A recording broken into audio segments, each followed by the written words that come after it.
বছরের পর বছর সংস্কারের ছোঁয়া না লাগায় পটুয়াখালীর কেন্দ্রীয় বাস টার্মিনাল এখন কাদা পানি আর খানাখন্দের অন্য নাম।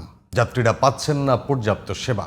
অনুমোদন পেলেই আধুনিক টার্মিনাল নির্মাণ শুরু হবে বলে আশ্বাস দিয়েছে পৌর কর্তৃপক্ষ। কুয়াকাটা প্রতিনিধি মনিরুল ইসলামের রিপোর্ট, জানাচ্ছেন আব্দুল মালেক।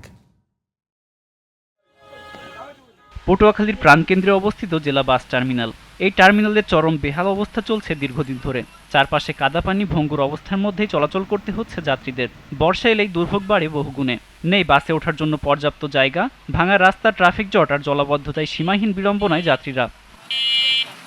কাদা রাস্তা, জল, মানে আমাদের আসতে কষ্ট হয়। বৃষ্টি হলে তো এতে সাধারণ মানুষ ঢুকতেই পারে না, এমনিতে গাড়ি ঢুকতে পারে শুধু, এমনি এছাড়া মানুষজন ঢুকতে খুব সমস্যা হয়ে যায়। সংস্কারের অভাবে পটুয়াখালী বাস টার্মিনালে যাত্রী সেবার মান নিশ্চিত করা যাচ্ছে না।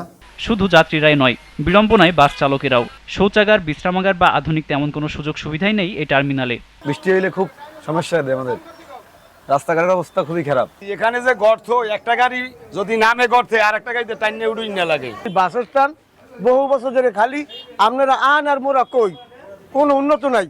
পটুয়াখালীর পৌর প্রশাসক বলছেন, আন্তর্জাতিক মানের টার্মিনাল নির্মাণের কাজ হাতে নেওয়া হয়েছে। জমি অধিগ্রহণ ও ডিজাইনের অনুমোদন পেলে নির্মাণ কাজ শুরু হবে। আমাদের ইতোমধ্যে সিটিসিআরপি একটা প্রজেক্ট রয়েছে, যে প্রজেক্টের আওতায় আমাদের একটা বড় খুব ভালো মানের, আমরা বলবো যে আন্তর্জাতিক মানের একটা বাস স্ট্যান্ডের ড্রয়িং ডিজাইন হয়েছে এবং যেটা ডিপিপি অনুমোদন আছে। আমরা জমি অ্যাকোয়ারের কাজ চলমান বলবো। দুর্ঘটনা এড়ানোর পাশাপাশি জেলার ভাবমূর্তি রক্ষায় দ্রুত নির্মাণ কাজ শেষ করার দাবি পটুয়াখালীবাসীর।